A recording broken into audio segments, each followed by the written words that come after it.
mari kembali sepenuh hati kita menyampaikan puji dan syukur kepada Allah Subhanahu wa Ta'ala, di mana pada pagi hari ini hanya atas izin dan rahmat Allah jualah bersama-sama kita dapat membaca, melantunkan, menyimak serta mendengarkan pembacaan ayat-ayat suci Al-Quran yang bersama-sama kita mengawalinya dari ayat ke-92 pada surah An-Nahl sampai dengan ayat ke-95. Mudah-mudahan atas segala kesabaran, ikhtiar dan perjuangan di dalam kita menyiapkan diri dan melaksanakan pembacaan ayat-ayat ini, semoga Allah Subhanahu wa Ta'ala membukakan pintu rahmat, barakah, maghfirah dan hidayahnya untuk kita semuanya. Amin ya rabbal alamin. Nah, Bapak Ibu, sebagaimana biasanya pada setiap hari Jumat kita akan mengikuti, mendengarkan tausiah dan nasihat yang disampaikan oleh guru kita Profesor Dr. Nasarul Umar, dan alhamdulillah beliau pun telah hadir bersama-sama kita pada saat ini. Assalamualaikum warahmatullahi wabarakatuh, Ustaz. Waalaikumsalam warahmatullahi wabarakatuh. Alhamdulillah Ustadz, bahagia sekali dan terima kasih sekali Ustadz atas kehadiran Ustadz yang terus ditunggu pada setiap hari Jumat ini. Dan pada hari ini alhamdulillah Ustadz kita membaca sampai dengan ayat ke-95 dari surah An-Nahl ini. Semoga Ustadz selalu diberikan kemudahan, kesehatan, kebahagiaan Ustadz, dan pada pagi hari ini Amin, rabbal alamin. telah hadir Ustadz bersama-sama kita, insya Allah terus bertambah Ustadz 826. Dan sebagai info saja buat Ustadz, bahwa sebagian daripada jemaah yang selama ini mengikuti acara kita ini Ustadz terbagi sekarang ini Ustadz. Jadi dikarenakan kita sediakan juga YouTube channelnya, sehingga mereka sebagian ada yang di Zoom dan sebagian juga ada yang mengikuti di YouTube channelnya. Mudah-mudahan semuanya dapat menyimak secara seksama atas tausiah Ustadz pada pagi hari ini. Kepada Ustadz kami persilakan. Baik, bismillahirrahmanirrahim. Assalamualaikum warahmatullahi wabarakatuh. Waalaikumsalam warahmatullahi wabarakatuh. Alhamdulillahilladzi hadana lihadza wa ma kunna linahtadiya laula an hadana Allah.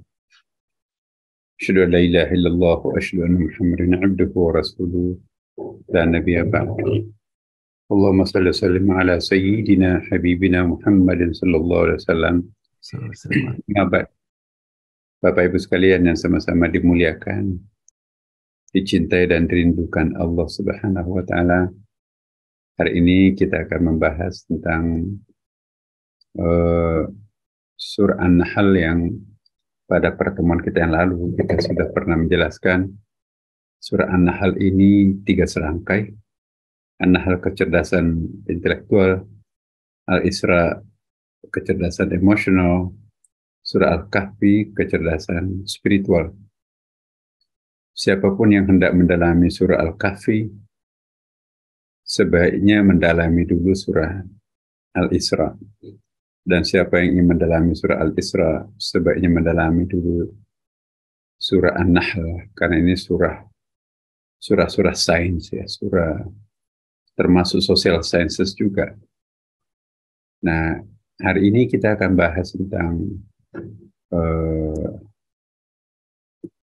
ayat 92 surah An-Nahl. Bismillahirrahmanirrahim.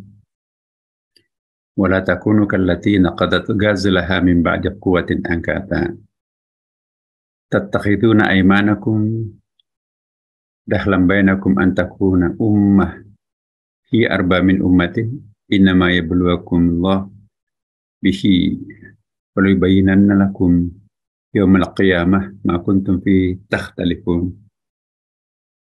Tadi dijelaskan bagus ya penjelasannya. Wala takunu, ini ada la nafi di sini. La artinya larangan. Dan janganlah kalian seperti seorang perempuan yang menguraikan benangnya yang sudah dipintal dengan kuat menjadi cerai-berai kembali. Jadi ini termasuk ayat-ayat yang biasa disebutkan dengan mathalul Quran. Al-mathal itu adalah perumpamaan-perumpamaan dalam Al-Quran. Biasa kan kita lihat ada satu ayat misalnya menanam sebulir benih akan tumbuh nanti dengan panen buahnya sabata menjadi 7 bulir, kemudian menjadi puluhan, jadi berlipat ganda. Itu perumpamaan. Nah, ini juga perumpamaan juga ini. Wala takunu, kaf di situ adalah al-matal, perumpamaan. Jadi janganlah kalian seperti, ya kan. Nah, ini ada social message yang sangat penting di sini ya. Ini Indonesia ini harus tersinggung dengan membaca ayat ini. Janganlah kalian seperti seorang perempuan yang menguraikan benangnya yang sudah dipintal dengan kuat menjadi cerai-berai kembali. Jadi ilustrasinya ada seorang yang frustrasi, perempuan tua. Udah tenunannya tuh hampir selesai, tapi karena jengkel, maka dia urai kembali, ngamuk gitu ya. Tenunannya yang sudah hampir selesai itu diacak-acak kembali. Jadi buyarlah sudah apa yang selama ini dia usahakan. Itu contoh orang yang tidak matang spiritualitasnya seperti ini. Orang yang tidak matang emosinya juga seperti ini. Kalian menjadikan sumpah perjanjianmu sebagai alat penipu di antaramu. Disebabkan adanya suatu golongan yang lebih banyak jumlahnya daripada golongan yang lain. Sesungguhnya Allah hanya akan menguji kamu dengan hal itu. Sesungguhnya di hari kiamat akan dijelaskannya kepadamu apa yang dahulu kamu perselisihkan. Jadi teman-teman, ini sangat penting buat kita ya, karena wala takunu kallati naqadat ghazlaha min ba'di quwwatin angkata. Ini bisa juga kita angkat di dalam ayat-ayat publik, ayat politik. Karena kita lihat di Indonesia, Bapak Ibu sekalian ya, mungkin juga di negara lain sama. Gampang kita melakukan dekonstruksi. Dekonstruksi itu melakukan kritikan, merusak ya, merombak kembali, tapi tidak pintar melakukan rekonstruksi. Gampang mendekonstruksi, gampang menemukan kelemahan orang, tapi mencari jalan keluar dan kita sendiri akan berfungsi sebagai faktor yang akan memperbaikinya itu kan susah. Sekarang kan era-era kebablasan nih.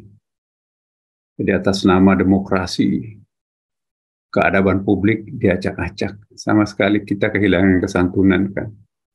Nggak kenal senior, nggak kenal ulama, nggak kenal guru. Kalau berbeda pandangan politik, hantam ya. Jadi udah kebablasan kita. Atas nama demokrasi, keadaban publik diacak-acak. Atas nama hak asasi manusia, HAM. Sendi-sendi agama juga kadang-kadang dilanggar. Atas nama kesetaraan gender, konsep al-huwal syahsiyah yang sudah ditetapkan dalam Quran itu dikuyuh-kuyuh. Ya, semuanya kebebasan. Atas nama pluralisme, sinkretisme dilegalkan kembali. Banyak kan kita lihat sinkretik yang sudah ditinggalkan, yang syirik-syirik itu, kearifan lokal, legal kembali. Kembali ke zaman jahiliyah. Atas nama globalisasi, aurat dibebaskan terbuka. Nah ini termasuk Arab Saudi sekarang juga, pokoknya membebaskan perempuannya buka-bukaan. Atas nama humanisme, homoseksual dan lesbi ditolerir. Atas nama reformasi, etika dan kesantunan ditenggelamkan. Reformasi pokoknya. Atas nama kebebasan beragama, akidah orang lain diobok-obok. Syirik-syirik itu dimunculkan kembali. Atas nama transparansi, aib pribadi orang dibongkar. Masya Allah. Atas nama profesionalisme, konsep kekeluargaan, paguyuban, gotong royong itu hilang. Atas nama otonomi daerah, etnik lain ditolak. Pokoknya dia bukan putra daerah. Juga. Atas nama privatisasi, warisan untuk anak cucu kita dilelang. Tanah-tanah hak wilayah, hak kolektif itu sudah hilang sekarang. atas nama civil society, sendi-sendi kekuatan negara dihancurkan. Itu dia. Atas nama nasionalisme, nilai-nilai universal itu diproteksi.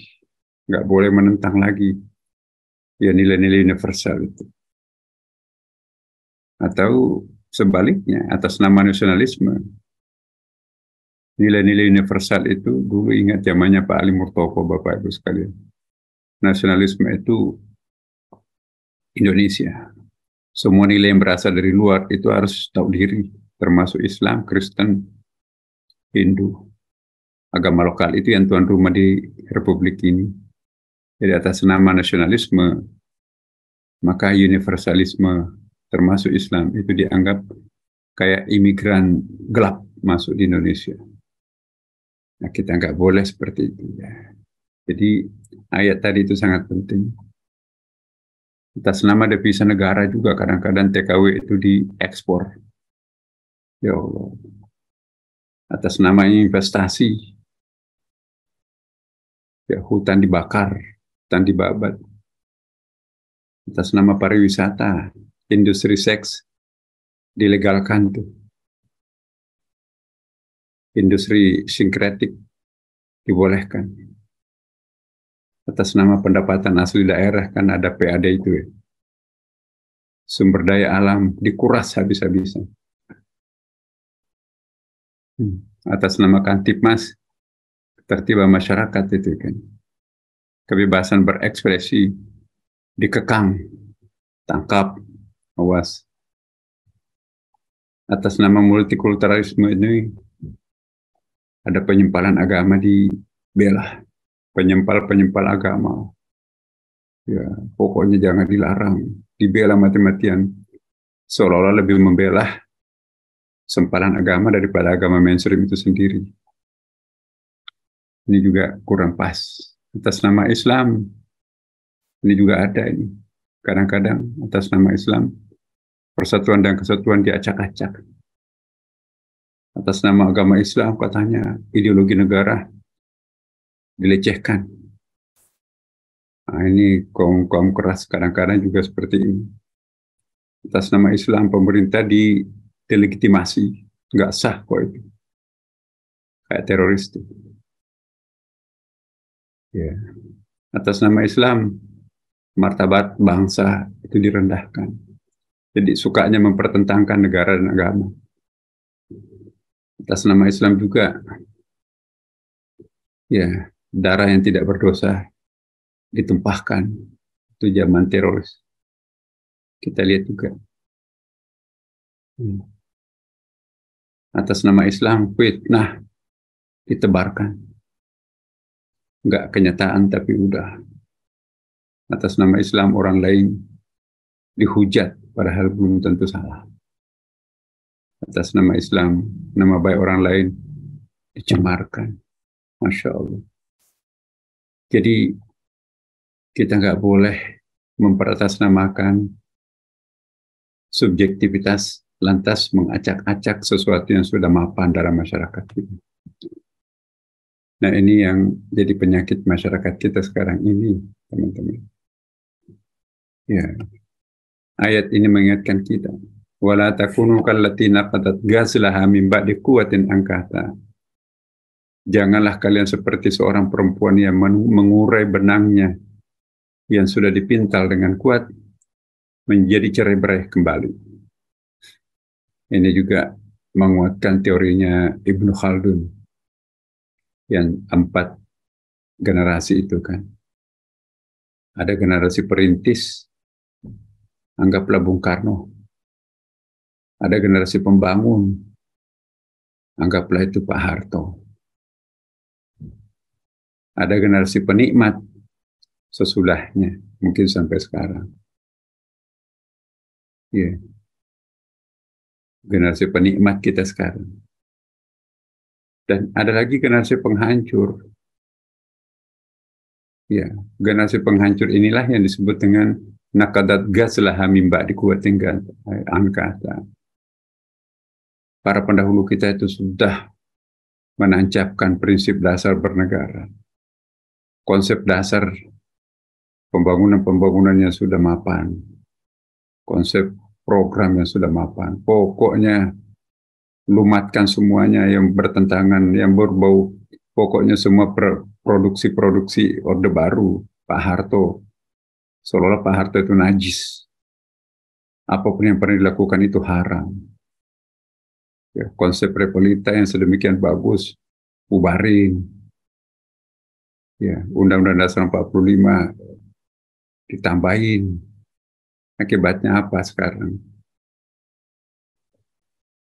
Pasal keadilan sosial, pasal 33 itu, ya sungguh sangat disesalkan. Ternyata memberikan kelonggaran yang kaya untuk semakin kaya, yang miskin untuk semakin miskin. Ini kenapa? Karena itu tadi, perumpamaan yang digambarkan dalam Quran sudah bagus kok. Pokoknya apapun yang datang dari Orde Baru, musnahkan total. Jadi kita pintar mendekonstruksi tapi tidak bisa merekonstruksi. Nah ini perumpamaan. Jangan sekalian seperti bangsa. Kalau bangsa kita seperti ini, ibaratnya kita itu, Bung Karno sudah memintal benang, Pak Harto sudah menenun kain.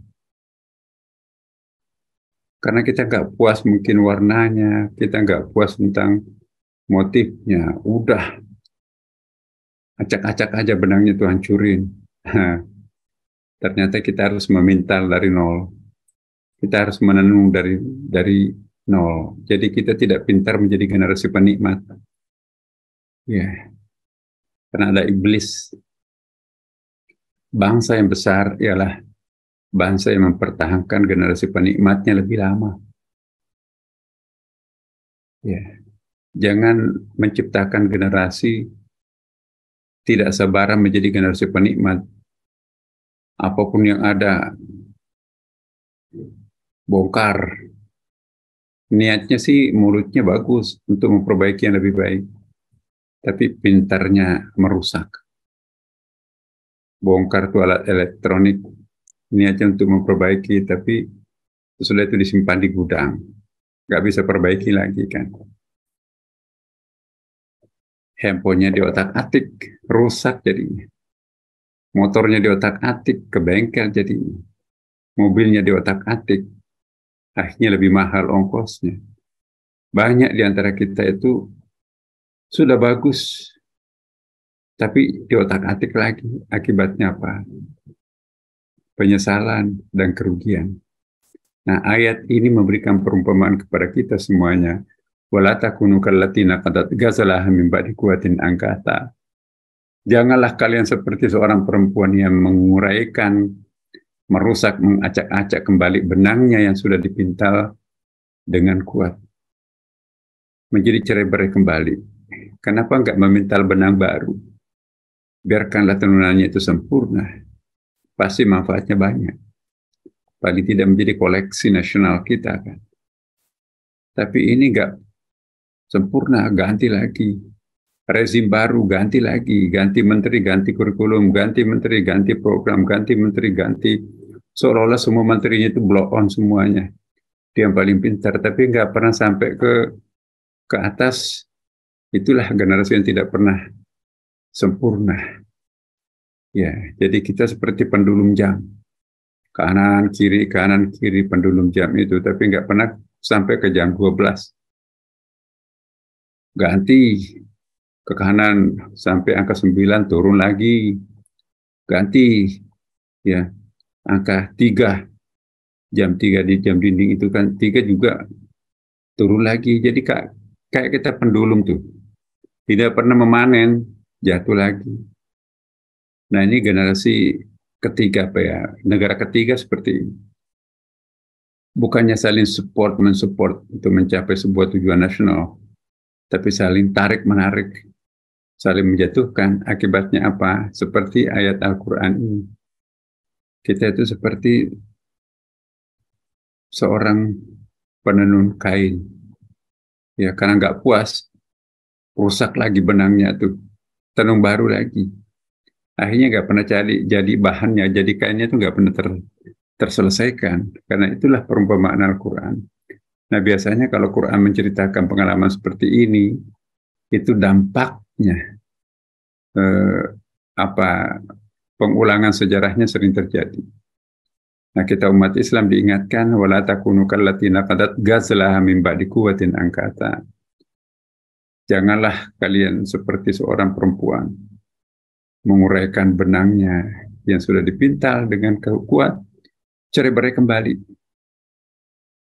Bangsa kita sudah membersihkan sinkretisme, berhala, syirik, tapi atas nama ya pendapatan daerah, tradisi-tradisi penyembahan berhala di daerah-daerah sekarang dikembangkan tuh. Ya, atas nama peningkatan pariwisata, rumah-rumah seks di pantai-pantai itu dibikin, ada kamar-kamarnya. Padahal negara Pancasila, negara mayoritas Muslim. Ya, jadi inilah dia.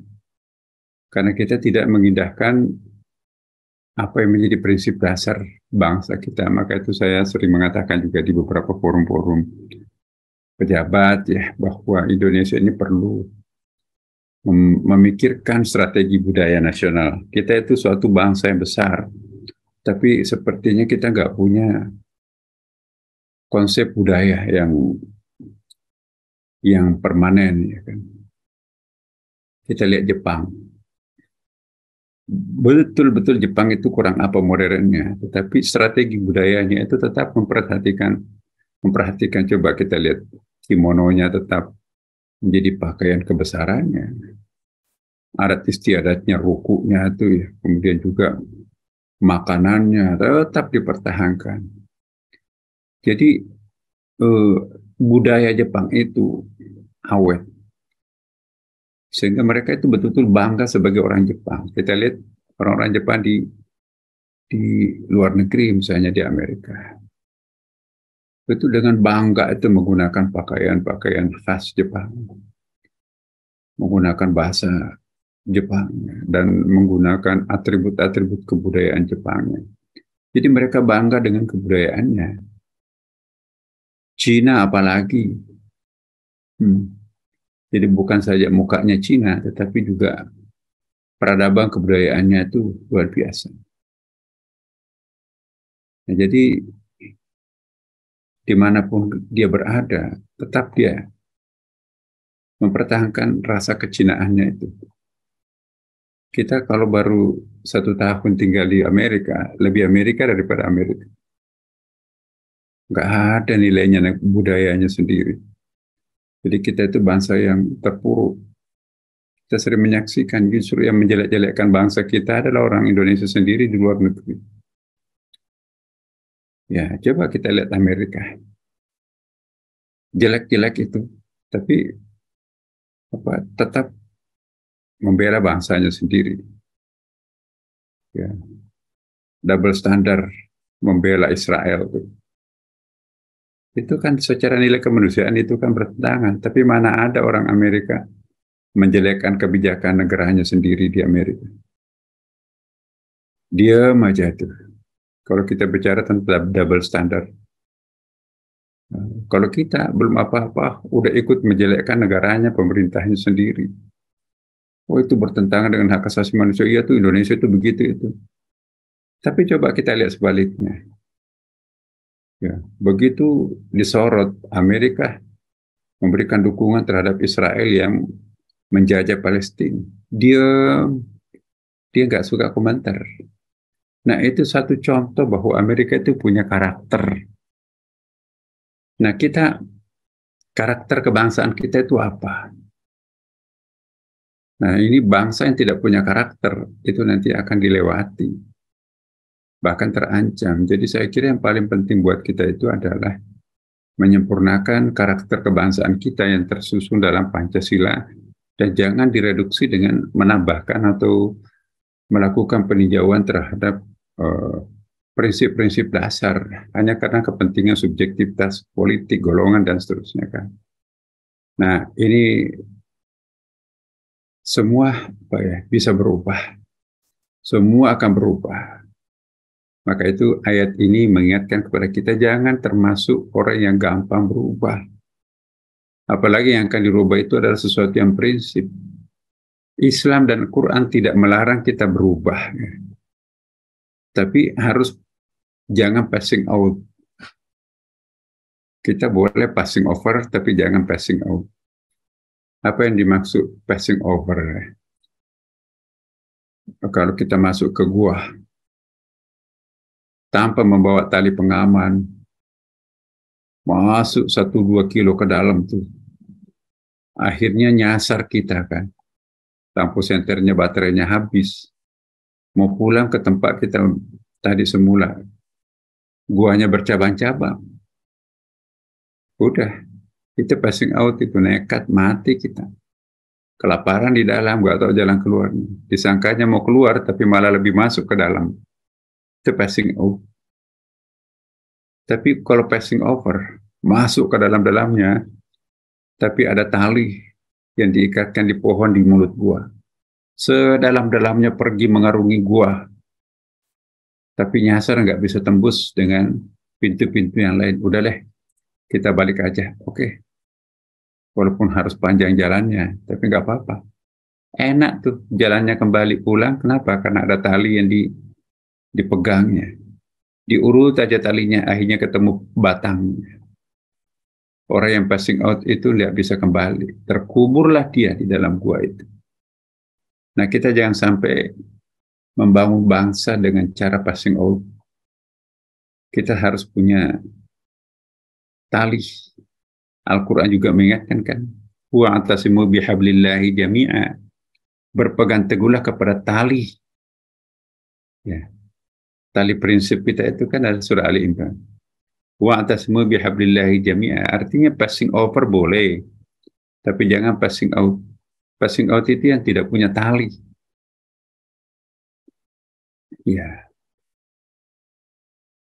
Nah, bangsa kita ini bangsa yang besar. Penduduknya besar, umat Islamnya besar.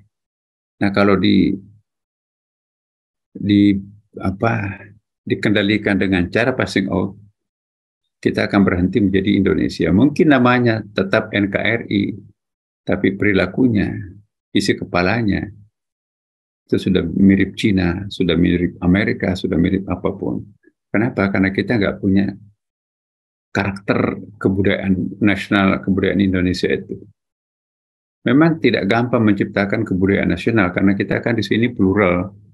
Dari Sabang sampai Merauke itu punya etniknya masing-masing, tapi kan bingkai Bhinneka Tunggal Ika itu perlu diterjemahkan di dalam bahasa nasional seperti bahasa Indonesia.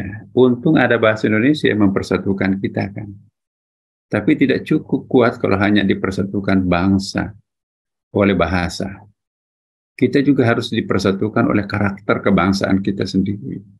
Ada nilai-nilai kemaritiman, maritim culture, ada nilai-nilai keindonesiaan, kenusantaraan kita yang perlu diramu menjadi satu kesatuan. Kristalisasi nilai-nilai kenusantaraan ini ya perlu kita bangun ya. Saya nggak tahu Kementerian Kebudayaan kita itu malah justru asyik menghabiskan anggarannya 90% kepada pendidikan. Tapi budaya, coba kita lihat Dirjen Kebudayaan di Dikbud itu yang paling sedikit anggarannya itu adalah Dirjen Kebudayaan.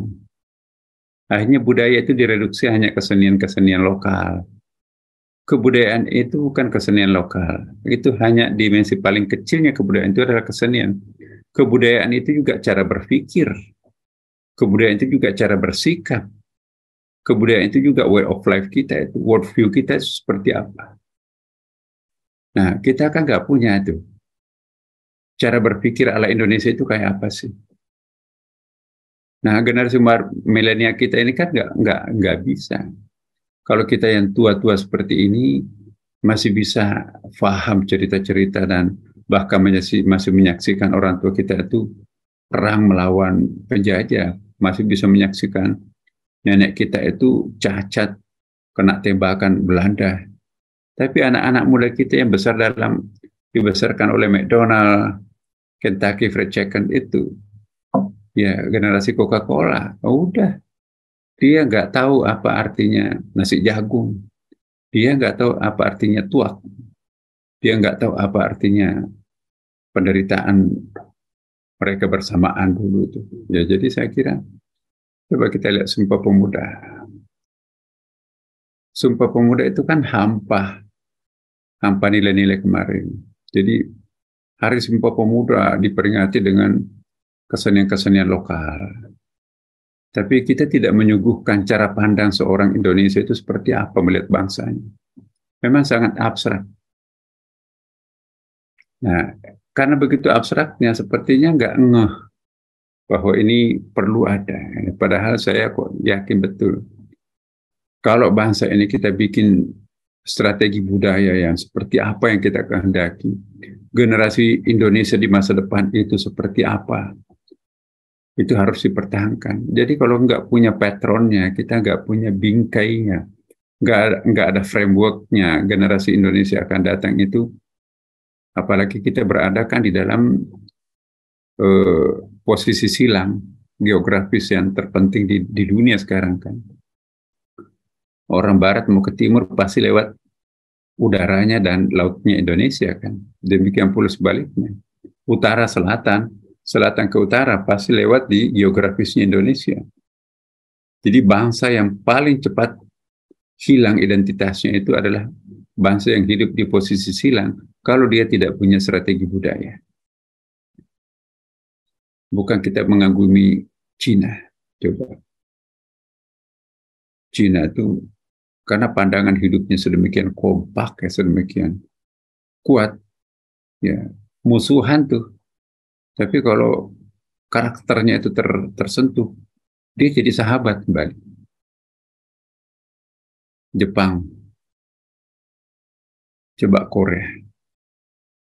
Korea Selatan dan Korea Utara itu kenapa nggak bisa perang? Karena ada strategi budaya nasional satu negara, satu daratan, ini yang lebih kuat. Jadi seolah-olah yang tegang itu hanya kepala negaranya, Korea Selatan dan Korea Utara. Masyarakat bawah itu ya kawin mawin di situ. Nah, kawin mawin. Jadi sebagai negara dia sepertinya tegang, tapi masyarakatnya, pasarnya, ya dulu saya kayak Berlin tuh, Berlin Timur, Berlin Barat. Itu karena strategi budaya mereka itu begitu kuat dipertahankan. Yang perang itu adalah Berlin Timur, Berlin Barat itu kepala negaranya. Tapi begitu tembok Berlinnya roboh, utuh seperti apa adanya sekarang ini kan. Kenapa? Karena masyarakatnya itu kompak. Ya. Nah, jadi kita lihat seperti Timur Timur sekarang. Ya, na'udzubillah kita nggak usah berkonflik dengan Timur Timur. Tapi kita lihat masyarakat Dili ke NTT itu, jembatan penyeberangannya di situ kan, ya kawin mawin juga. Ya, jadi nyebrang ke Indonesia bahasa Indonesia mereka, karena kita kan dibesarkan di bahasa Indonesia. TV-TV-nya di Timor Leste itu TV Indonesia tuh. Ya. Tapi begitu dia sekolah ya bahasa Portugal mereka, tapi kembali ke rumahnya bahasa Indonesia. Jadi itu satu strategi Dili Timor Leste itu untuk menciptakan satu culture, sesuatu karakter bangsanya. Semua di sekolah itu bahasa pemerintah harus menggunakan bahasa Portugis. Jadi jangan pakai bahasa Indonesia sebagai bahasa resmi di sekolah, di kantor, ya bahkan di pasar. Tapi di rumahnya ya Indonesia. Kenapa? TV-nya, radionya mereka lebih tertarik kepada bahasa Indonesia kan? Karena produksi Indonesia pasti kalah lah. Timor Leste itu nggak ada apa-apanya. Jadi satu contoh Bapak Ibu, saya pada tahun lalu saya di Timor Leste, diminta seminar situ. Saya bahasa Inggris, seperti mereka nggak bisa paham. Hanya sedikit yang bisa paham. Saya nggak bisa bahasa Timor Leste, bahasa Portugis. Tiba-tiba ada ketua senat mahasiswanya di situ teriak di belakang, Pak, bahasa Indonesia saja Pak, kita jangan munafik, di rumah kita kan juga putar televisi Indonesia semua. Akhirnya semua pembicara, penanya, mahasiswa itu bahasa Indonesia semuanya. Gara-gara teriakan tokoh mahasiswanya itu, Pak, ayo bahasa Indonesia saja Pak, kita susah paham bahasa Inggris, dan kita juga nggak bisa, Bapak juga nggak bisa bahasa Portugis, bahasa Indonesia saja Pak. Jadi akhirnya pembicara Timor Leste-nya pun juga bahasa Indonesia.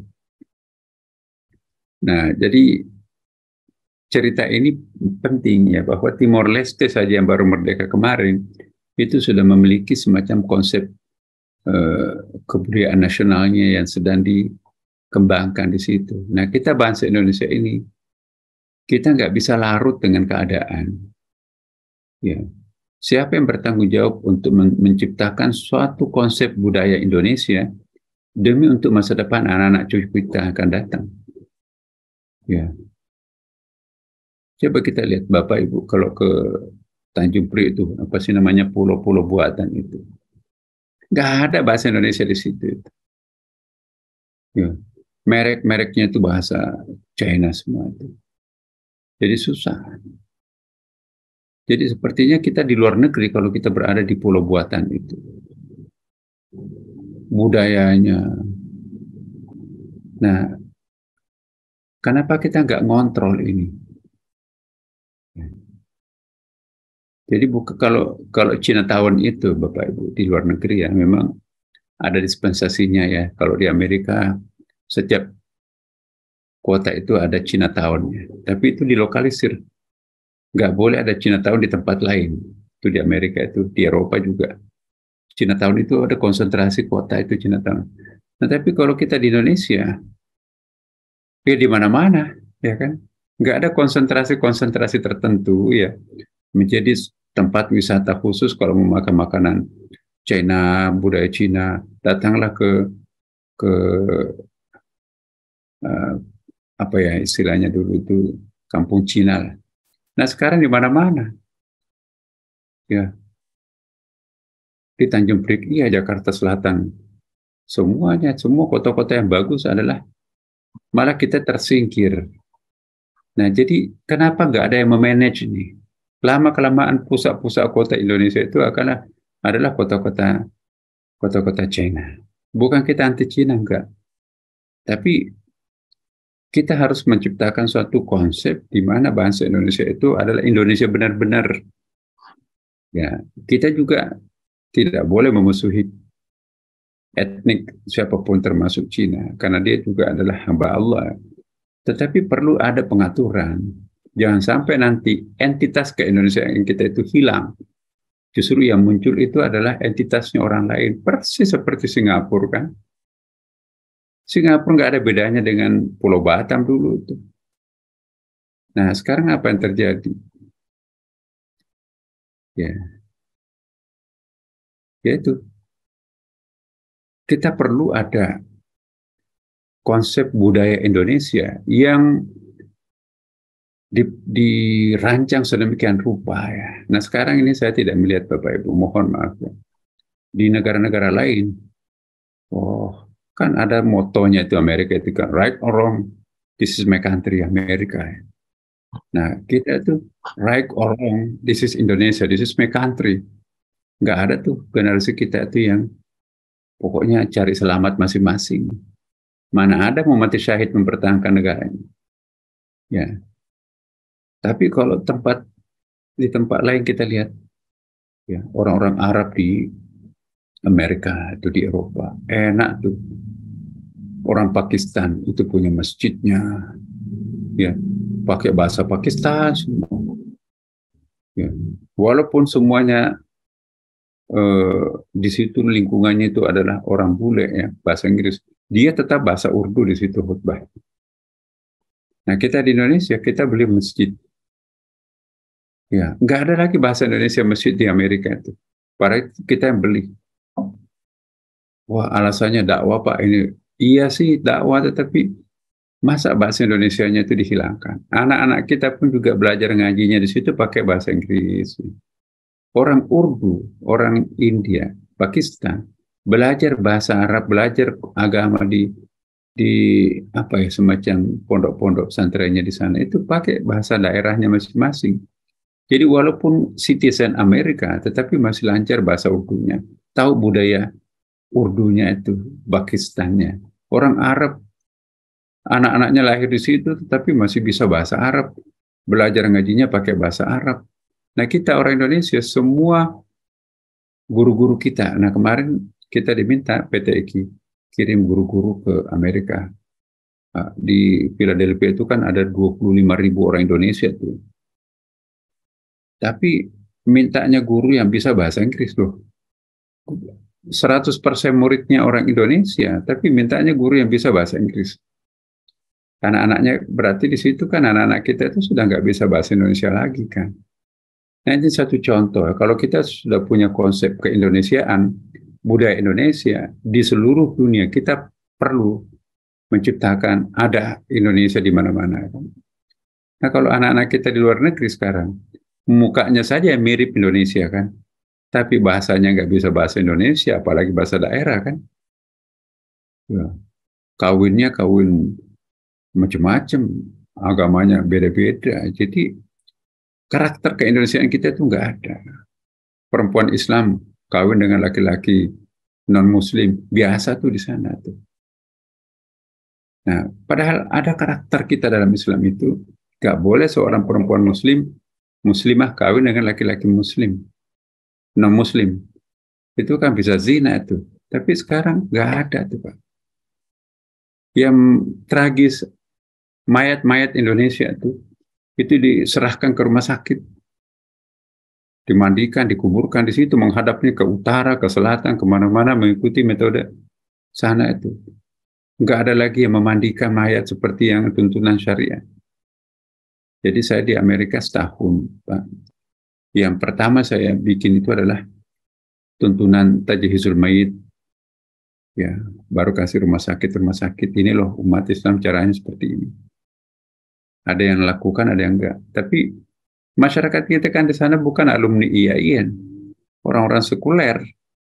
Jadi orang tuanya meninggal ya diserahkan ke rumah sakit. Yang memandikan siapa? Nah sekarang kita alhamdulillah di Beltway tempat saya dulu sudah ada buku pegangannya sampai sekarang ini. Jadi cara memandikan, mengkafani mayat itu diatur. Dan kita sudah punya pemakaman Muslim khusus untuk orang Indonesia, tapi juga dipakai oleh negara-negara lain, saya lihat ya, nggak apa-apa. Dulu sebelum saya di sana, Bapak Ibu, kuburan orang Indonesia itu yang Muslim digabung-gabung dengan kuburan non-Muslim. Coba. Ada Bapak, ada juga sih yang misalnya teman-teman dari Padang di Amerika itu masih kuat loh. Jadi masyarakat Padang perlu kita ajukan jempol ya. Jadi kalau di luar negeri itu lebih kental Padangnya daripada Indonesianya. Tapi itu Padang kan Indonesia juga. Jadi maksud saya tuh kita perlu ada konsep Indonesia itu, definisinya Indonesia, karakter Indonesia, budaya Indonesia, peradaban Indonesia, ya seperti apa. Nah ini kan nggak dirumuskan. Pancasilanya ada, tapi terlalu di atas. Implementasi Pancasilanya seperti apa, itu tidak muncul. Akibatnya apa? Kira-kira 20 tahun akan datang, generasi keempat dari sekarang ini nanti itu, identitas keindonesianya itu seperti apa. Akhirnya kita nanti akan hilang sebagai suatu nation yang memiliki karakter tersendiri. Nah banyak tuh contoh-contoh tuh. Ya. Tapi bukan hanya kita. Afrika sekarang juga mengalami krisis identitas. Ya. Bahkan APBN-nya itu pinjam memborokkan negaranya itu ke Cina. Jadi beberapa negara di Afrika itu ya itu menjual lahannya. Bahkan kepala negaranya pun juga ditentukan oleh orang luar. Nah itu resikonya itu. Nah, karena kita nggak punya konsep nasionalisme yang sejati sebagai ala Indonesia. Saya nggak tahu apakah salah saya ngomong seperti ini, tapi saya sih berkeyakinan ya Indonesia ini sedang krisis identitas ya. Identitas keindonesiaan kita itu nanti akan punah Bapak Ibu. Kalau tidak ada satu konsep yang mengatur karakter keindonesiaan itu seperti apa ya. Ya, jadi jangan hanya kita membangun fisik ya, tapi karakter nggak terbangun. Ya. Kalau agama sih insya Allah agama Islam bagus, ya, agama lain juga bagus. Karena ada ulamanya kan.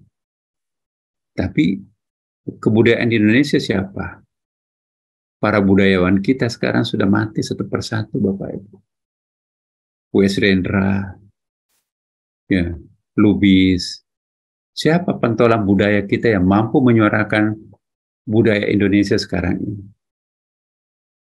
Jadi yang muncul di Indonesia itu Islam, Kristen, Katolik, ya mungkin budaya lokal juga ada. Ya.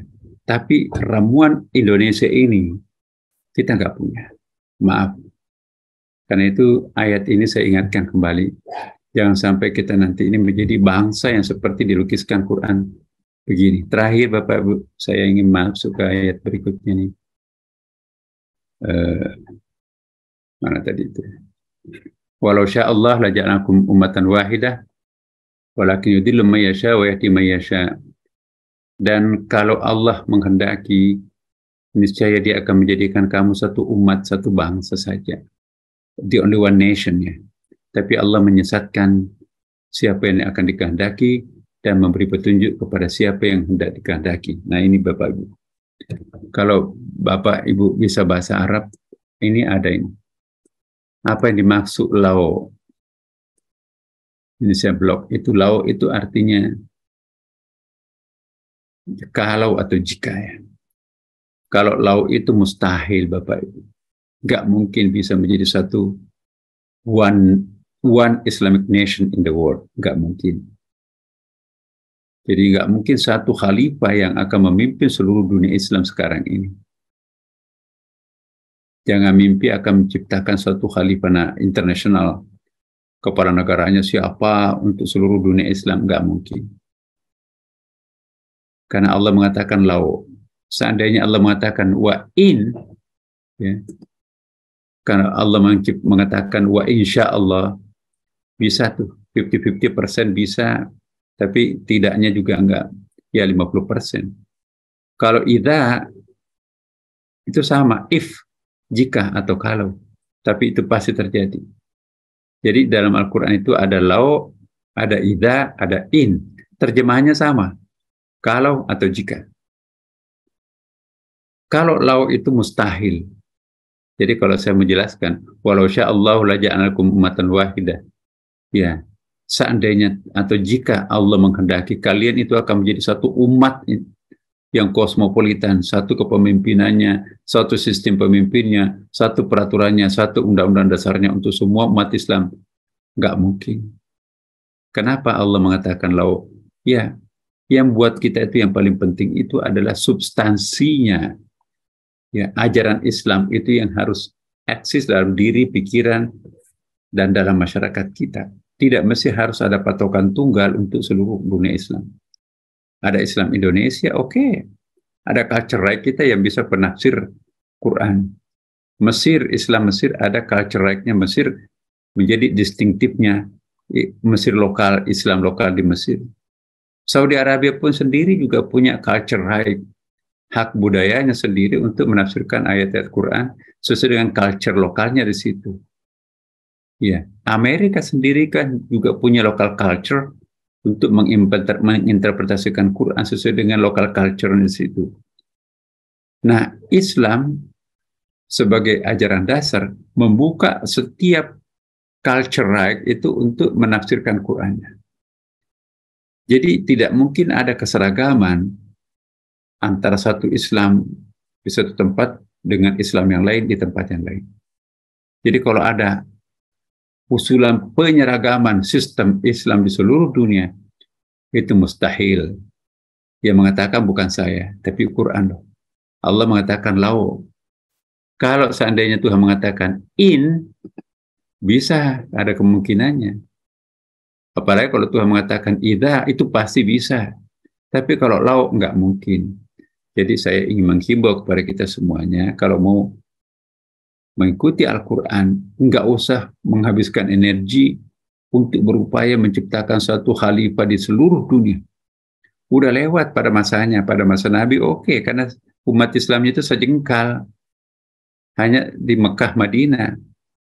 Ya, paling jauh pada waktu itu adalah Jazirah Arab. Tapi masyarakat masa depan Islam sesudah Nabi Muhammad SAW itu turun ayat dengan menggunakan lau. Mungkin pada masa Nabi iya, ada Khalifah Abu Bakar, Khalifah Umar, memimpin seluruh dunia. Tetapi setelah itu kan lain. Makanya itu konsep suksesi, pergantian pemimpin di dalam Islam tidak ada pengaturannya dalam Al-Quran dan dalam hadis. Urusan sepenting ini kok nggak pernah diwasiatkan oleh Nabi. Model kepemimpinan Anda seperti ini, enggak. Tapi diserahkan kepada budaya lokal. Indonesia punya sistemnya sendiri dalam mengganti kepemimpinannya. Saudi Arabia punya konsepnya sendiri dalam menggantikan pemimpinnya. Amerika punya sendiri, Mesir punya sendiri. Serahkan kearifan lokalnya untuk menggantikan pemimpin. Islam tidak perlu mengatur semuanya, karena itu adalah urusan furu'iyah. Yang penting rukun Islamnya sama, rukun imannya sama, kan gitu. Tapi model perekonomiannya seperti apa? Model kenegaraannya apakah mau negara demokrasi, negara republik, negara kerajaan? Yang penting substansi Quran dan hadis eksis di dalamnya. Nah, jadi Saudi Arabia itu juga menganggap bahwa ini kota suci Quran. Raja itu hanya khadamul haramain, pelayan-pelayan umat. Tapi kita membaca raja itu kan di atas segala-galanya kan. Nah, kita bukan raja, hanya presiden. Kabinet kita pun juga kabinet presidensial ya kan. Ya, Pak Jokowi sangat menentukan karena dia kepala negara, tapi tidak di atas segala-galanya karena harus dikontrol oleh legislatif dan ada yudikatif. Jadi trias politika kan ditambah media. Nah, itu kreativitas lokalnya. Nggak ada tuh satu dalam Quran itu sistemnya itu seluruh dunia itu harus menyatu dalam satu kesatuan dipimpin oleh satu khalifah. Ya, Nabi itu adalah Nabi. Dirinya sebagai kepala negara di Madinah itu hanya pada waktu itu ya. Jadi tidak mesti seorang kepala negara itu harus menjadi pewaris Nabi atau ulama. Ya. Kalau kita lihat Abu Bakar. Abu Bakar itu kan juga dia penguasa, tapi ulama. Umar penguasa, ulama. Utsman juga sama. Dia ulama, tapi juga pemerintah, Ali. Nah, tetapi Muawiyah, apalagi anaknya Muawiyah, Yazid bin Muawiyah, itu sama sekali bukan ulama. Bahkan ada yang mengatakan itu kayak apa ya, preman lah, jadi khalifah. Karena bapaknya khalifah kan. Maka urusan ulamanya itu diberikan kepada ulama. Jadi itu juga kondisi objektifnya seperti itu. Nah, saya mohon kepada kita semuanya, terutama jamaah kita di sini, mari kita mengkaji lebih mendalam ayat-ayat Al-Quran. Jangan hanya dihafal, jangan hanya ditafsirkan secara dangkal, tetapi kita harus mengambil iktibar seperti ayat ini ya. Oh, ayat ini memustahilkan kita itu menjadi suatu umat yang kosmopolit. Ya, bayangkan kalau wajib hukumnya ada khalifah, maka warga negara muslim di Amerika itu tidak boleh tunduk kepada pemerintahnya, harus tunduknya kepada imam, harus tunduknya kepada pemimpin negara Islam di mana pusatnya, khalifah misalnya. Kalau khalifahnya di Indonesia misalnya kan, hai umat Islam Amerika, Eropa, kamu harus tunduk kepada kami, jangan tunduk kepada negara Anda. Jadi nggak mungkin, sangat tidak realistis. mau berbagi juga pasti ada tumpang tindih. Maka itu agama Islam itu adalah agama yang realistis tapi ideal. Tetap ada prinsip-prinsip yang kita harus pegang, tapi tidak memonopoli bahwa semuanya harus tersentral. Enggak. Kan ada ayatnya juga, antum alamu bi umuri duniakum, urusan keduniaan adalah urusan kalian. Saya kira inilah Pak Hasanuddin, mudah-mudahan ada sedikit informasi dari dua ayat yang kita baca. Semoga bisa memberikan penyadaran buat kita semuanya bahwa Quran itu dimensinya ternyata luas. Assalamualaikum warahmatullahi wabarakatuh. Waalaikumsalam warahmatullahi wabarakatuh. Masya Allah, terima kasih Ustadz atas tausiah dan terutama nasihat yang bernuansa nasihat kebangsaan yang disampaikan pada pagi hari ini. Semoga apa yang Ustadz sampaikan pada pagi hari ini dapat kami serap sebaik-baiknya dan menjadi itibar untuk kita bisa melakukan yang terbaik baik secara individual maupun dalam komunitas yang lebih besar lagi. Nah Ustadz, di forum ini sudah ada beberapa pertanyaan Ustadz, jadi saya mohon perkenan Ustadz untuk membacakan ataupun saya mengintisarikan ya dari apa yang dikemukakan dalam kolom chat ini. Nah, pertama Ustadz dari Pak Kristiono yang saya tertarik membacakannya mengenai masalah sumpah gitu Ustadz ya. Tadi ketika Ustadz menyampaikan mengenai bahwa bagaimana di dalam ayat ke 93 tadi itu mengenai sumpah-sumpah yang disebutkan oleh mereka dan bahwa bagaimana kemudian akibat mereka melanggar daripada sumpah-sumpah itu sendiri Allah menghadirkan kemelaratan pula. Nah, beliau mengingatkan bahwa dewasa ini sebentar lagi kita akan memasuki lagi wilayah pemilihan legislatif ini, pileg-pileg Ustadz, dan bahwa betapa banyaknya sumpah-sumpah nantinya ataupun janji-janji yang akan disampaikan baik di dalam proses pileg itu sendiri maupun setelah mereka terpilih dan menyampaikan sumpah-sumpah itu. Nah, hal ini sudah menjadi tradisi di negara kita bahwa dalam setiap jabatan itu dari jabatan yang terendah pun dilaksanakan ritualnya dengan mengambil sumpah dari setiap pejabat yang akan diambil. Nah, apakah permasalahan yang dihadapi oleh bangsa kita ini, Ustadz, terindikasi pula dikarenakan banyaknya sumpah-sumpah yang telah diucapkan namun tidak dilaksanakan di dalam prakteknya, dalam keseharian. Apakah hal ini secara umum sumpah itu bisa berbalik gitu Ustadz apabila tidak dilaksanakan akan menimbulkan petaka ataupun azab dari Allah Subhanahu wa taala. Mohon pencerahan dari Ustadz. Ya, kalau saya mendukung betul adanya sumpah-sumpah itu ya. Disumpah seperti ini aja bermasalah, apalagi kalau nggak ada sumpah.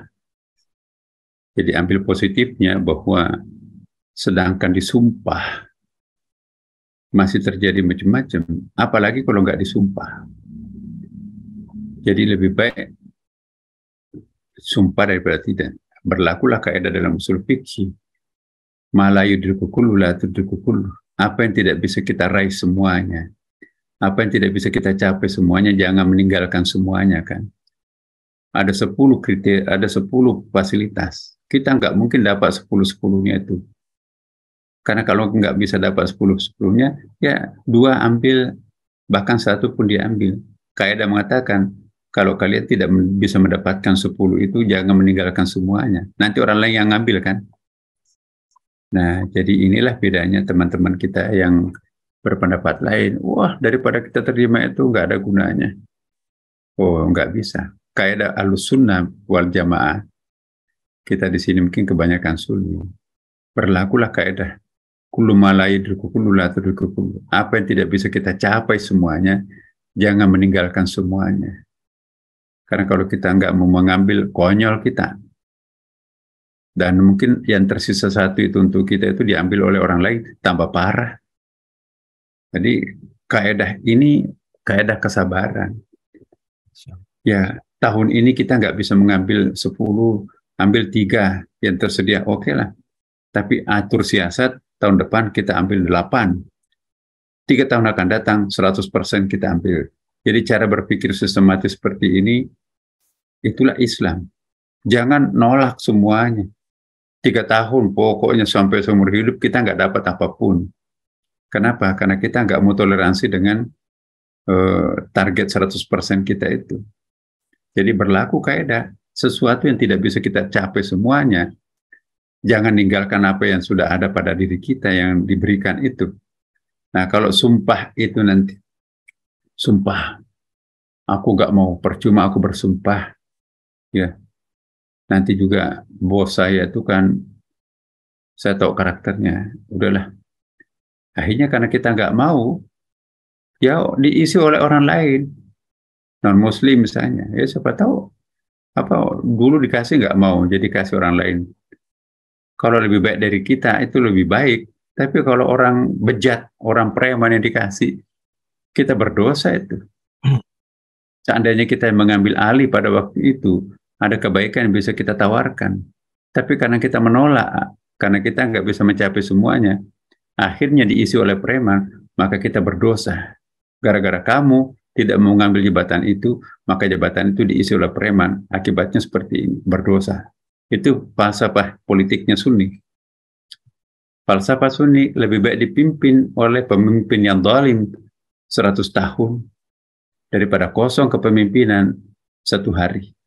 Karena kalau kosong kepemimpinan 1 hari, berlaku hukum rimba. Hukum rimba yang berlaku jauh lebih dahsyat akibatnya 1 hari, itu ya, daripada 100 hari dipimpin oleh pemimpin yang zalim. Jadi konsep politiknya Ahlussunnah seperti itu. Bertoleransi. Tapi juga jangan memanfaatkan Indonesia yang mayoritas Sunni ini, pemerintah itu seenak-enaknya ngatur gitu ya. Pemimpin kita itu sudah tahu karakter Indonesia ini Sunni, jadi berlakulah secara konstan. Indonesia itu gampang kok diatur, kan Sunni. Nah, ini kalau Syiah lain lagi Bapak Ibu. Nah, sistem politiknya Syiah, ya, berlaku kaedahnya juga lain, dengan berpegang hadis la ta'ata li ma'siyatillah, tidak boleh bertoleransi terhadap orang yang bermaksiat kepada Allah. Maka itu kan sistemnya Iran Syiah itu revolusi. Kalau Sunni itu jarang revolusi, karena toleransinya dominan. Tapi kalau Syiah, revolusinya lebih dominan. Kenapa? Karena tidak boleh bertoleransi. Tidak peduli banyak mayat yang korban demi untuk mencapai 100% itu. Enggak mau mengambil sedikit, dia mau ngambil semuanya. Nah, itu falsafah Syiah itu ya. La ta'ata li makhlukin fi maksiatillah. Tidak boleh taat kepada pemimpin yang maksiat, yang dosa, yang zalim. Tapi kalau Sunni, daripada tidak ada pemimpin, lebih baik dipimpin oleh orang zalim. Nah, tentu punya pertimbangan masing-masing, terserah. Nah, kalau kita di Indonesia Sunni ya seperti inilah. Orde Baru punya cacatnya, tapi kita toleransi. Ganti dengan Pak Harto. Udahlah kita terima apa adanya, karena kalau kosong, masuk Belanda lagi, bahaya. Nah sekarang, jadi inilah kita sebetulnya sudah mulai berusaha untuk menciptakan titik temu ya antara falsafah Sunni dan falsafah Syiah ini. Jadi konsep Ahlussunnah yang kita anut itu jangan Asy'ari yang hanya satu tingkat di atas teologinya Jabari. Nah, Gus Dur itu merintis sebuah teologi Ahlussunnah Maturidi. Ya, Maturidi itu artinya kita harus menjadi Ahlussunnah yang progresif, jangan bertoleransi terhadap kebatilan yang sudah terlalu lama, tetap harus kita berani. Nah, itu paham Maturidinya Gus Dur itu. Tapi kalau Syiah itu mirip dengan Mu'tazilah. Pokoknya tidak bisa ditoleransi kezaliman itu. Tapi itulah fiqhus siasa. Saya tidak jelaskan di sini lebih jauh karena nanti Bapak Ibu bingung ya. Tetapi yang jelas bahwa prinsip dasar tadi itu, sumpah itu penting. Karena kalau orang sudah bersumpah, itu pasti bisa berfungsi sebagai rem. Ingat sumpah. Seorang hakim disumpah, aku nggak boleh menerima sogokan.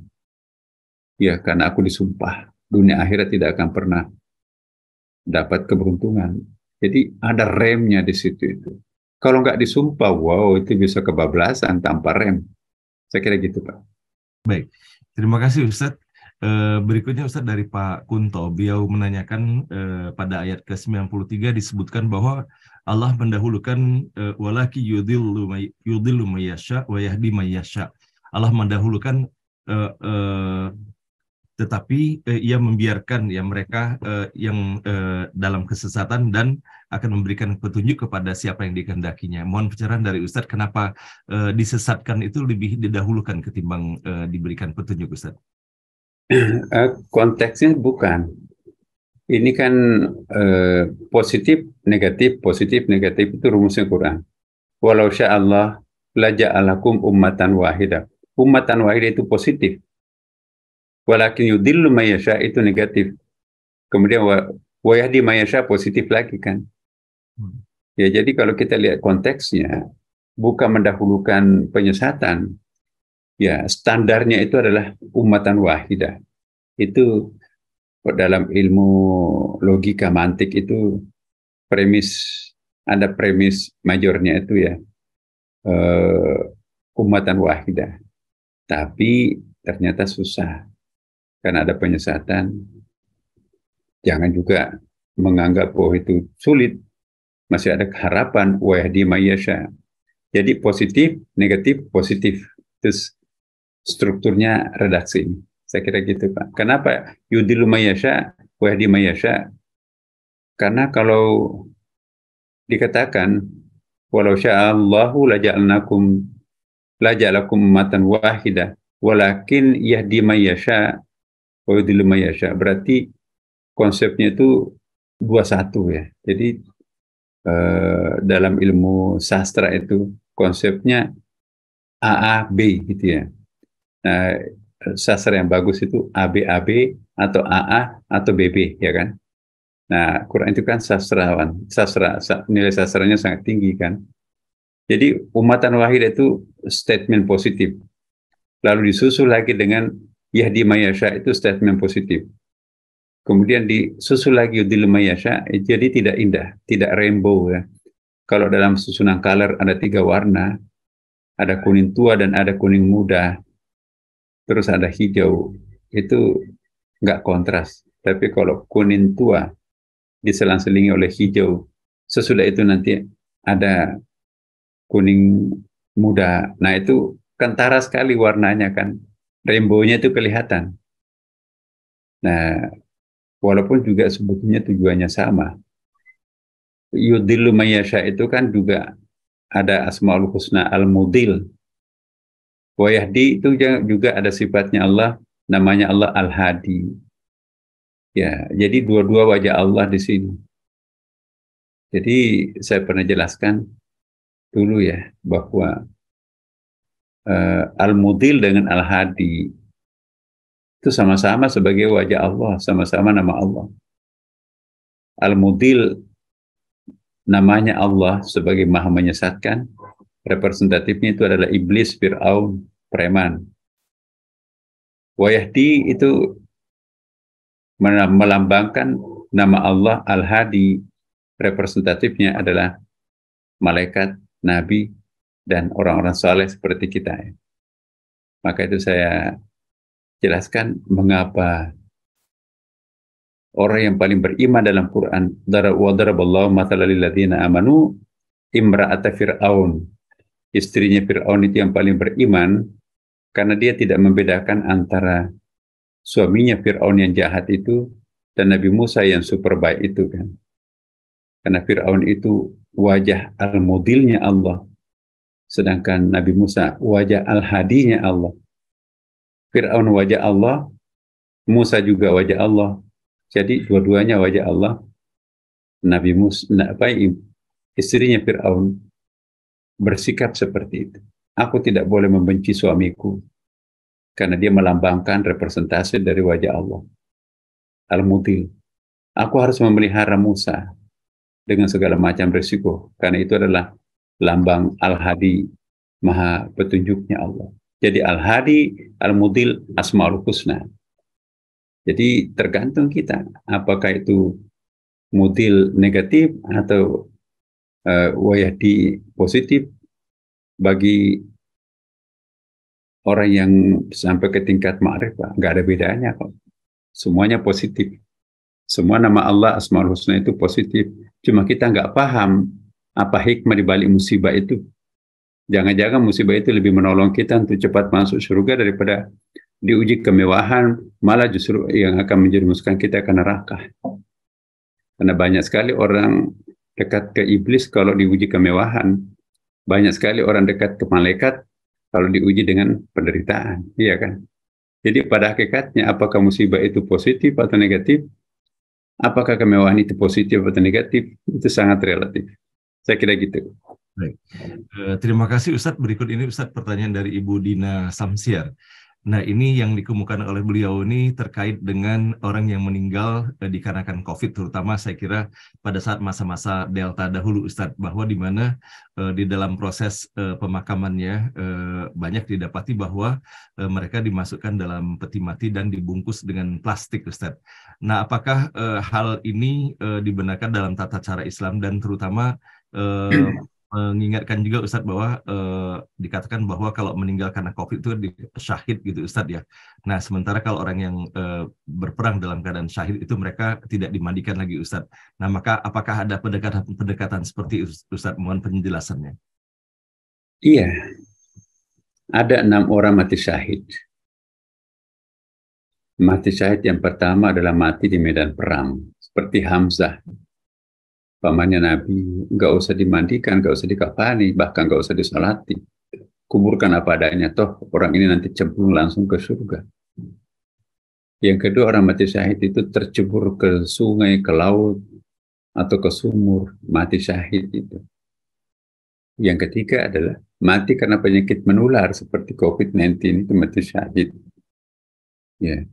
Yang keempat, mati karena longsor, ya, tertimbun. Ya. Yang kelima adalah perempuan yang melahirkan, meninggal karena melahirkan. Pas melahirkan mati dia kesentuh, itu mati syahid. Ya. Yang keenam itu adalah orang yang meninggal setelah didera penyakit yang tahunan, penyakit kronis kayak TBC, kayak apa itu ya, kanker stadium 1, 2, 3, 4, pada akhirnya juga meninggal. Didera penyakit berpuluh-puluh tahun, maka itu juga kematiannya mati syahid. Nah, kalau orang masuk syuhada, ada hadisnya juga, ada riwayatnya. Seperti tadi yang saya ceritakan, orang yang mati syahid itu, ya, kalau tidak bisa perfect cara pengafanannya, pemandiannya, pensolatannya, dan penguburannya, lakukan yang standar sebagai seorang syuhada, seperti Hamzah tadi. Nah, kalau COVID-nya Delta, gampang menyebar dan gampang mematikan, ada pembenaran untuk diplastikin ya supaya nanti tidak menebarkan penyakit itu. Tapi kalau kasusnya Omikron, kita semuanya juga sudah vaksin, pendapat saya berbeda. Tetap orang itu harus dimandikan secara normal dengan menyesuaikan diri dengan protokol kesehatan. Dulu kan kita nggak tahu protokol kesehatannya seperti apa. Maka itu berlaku kaidah darul mafasid muqaddamun ala jalbil masalih. Menolak kemudaratan atau mencegah bahaya itu lebih utama daripada mengejar manfaat. Nah, jadi saya kira gitu Pak Sanusi. Dalam kondisi sudah mulai normal seperti sekarang ini, kita tahu caranya memproteksi diri. Mayat itu sebaiknya dikafankan secara standar, normal. Jangan diplastikin, jangan tanpa dimandikan, ya tetaplah dimandikan, disolati. Karena siapa tahu orang yang meninggal itu ada penyakit lain yang bukan hanya merupakan COVID ya, tapi ada komorbidnya yang lain ya, itu ada persoalan tersendiri nanti itu penyebab matinya itu apa karena COVID atau jantung. Ya kalau jantung itu kan tidak mati syahid, tapi jantung bukan penyakit menular kan. Nah kita nggak tahu kematiannya itu apakah karena jantung, apakah karena COVID. Nah dalam kondisi bingung, tidak bisa menentukan seperti itu, makamkan secara normal. Mudah-mudahan pemakaman dan salat itu justru menyebabkan orang itu termaafkan dosanya, karena kita mendoakan, terutama bagi orang yang mensolatinya kan. Mayat itu bisa diampunkan dosanya, melalui doa orang yang sholat. Semakin banyak orang yang sholat mayat dan berdoa, semakin peluang untuk dimaafkan dosanya almarhumah itu makin besar. Jadi rekomendasi saya, tetaplah dimakamkan secara normal, ditajihiskan mayatnya secara normal, dimandikan, disolati, dan seterusnya. Oke. Baik, terima kasih Ustadz atas penjelasannya. Dan berikut ini Ustadz kami mencoba menelusuri pertanyaan yang disampaikan oleh Pak Cahyo Ustadz, bahwa ada kasus di mana terdapat seorang Ustadz yang merupakan guru pada salah satu pesantren terbesar murtad Ustadz, berpindah ke agama lainnya. Nah, mohon pencerahan Ustadz, apakah dalam kasus seperti ini, dan bahkan kita banyak juga mendapati sekarang ini di kalangan masyarakat dan bahkan alasan pernikahan dan sebagainya mereka murtad meninggalkan agama Islam. Nah, apakah hal ini menggambarkan bahwa tidak ada kematangan spiritualitas kepada orang yang dengan begitu mudahnya berpindah agama ini, Ustadz? Dan bagaimana Ustadz pertautan antara begitu dalam ilmu agamanya namun masih juga membuat dia murtad? Pada sisi mana kira-kira yang tidak lengkap pada diri? Mohon pencerahan dari Ustadz. Murtad itu karena banyak faktor. Ada murtad itu karena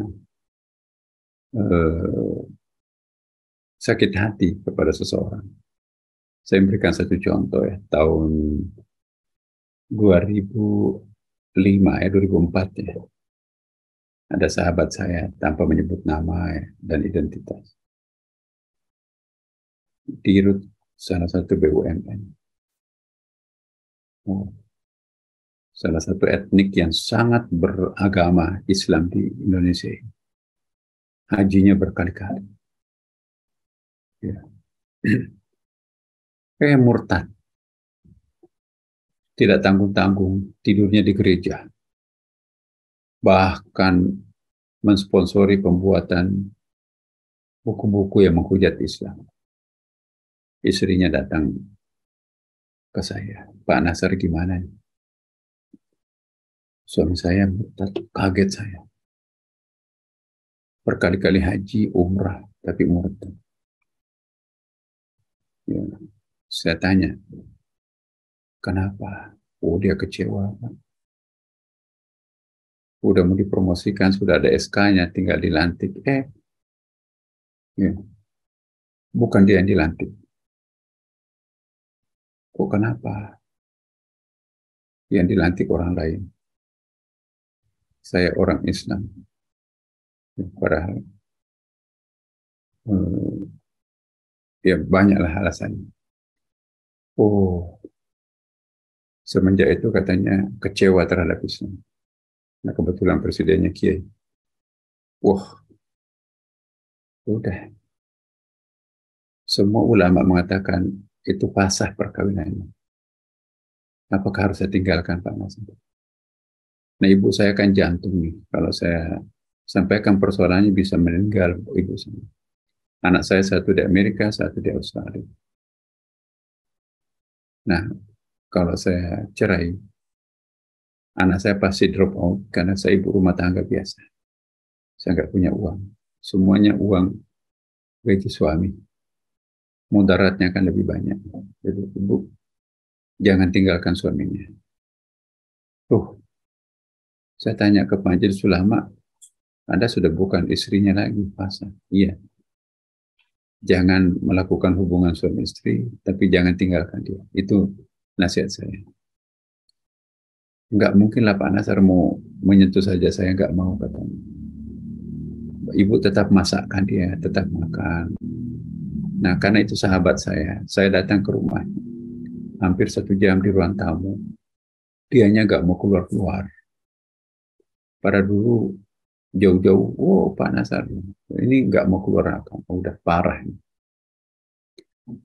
Nah, udah Bu, anak-anak ibu jangan ditarik. Kan tadinya mau panggil anaknya Amerika dan Australia.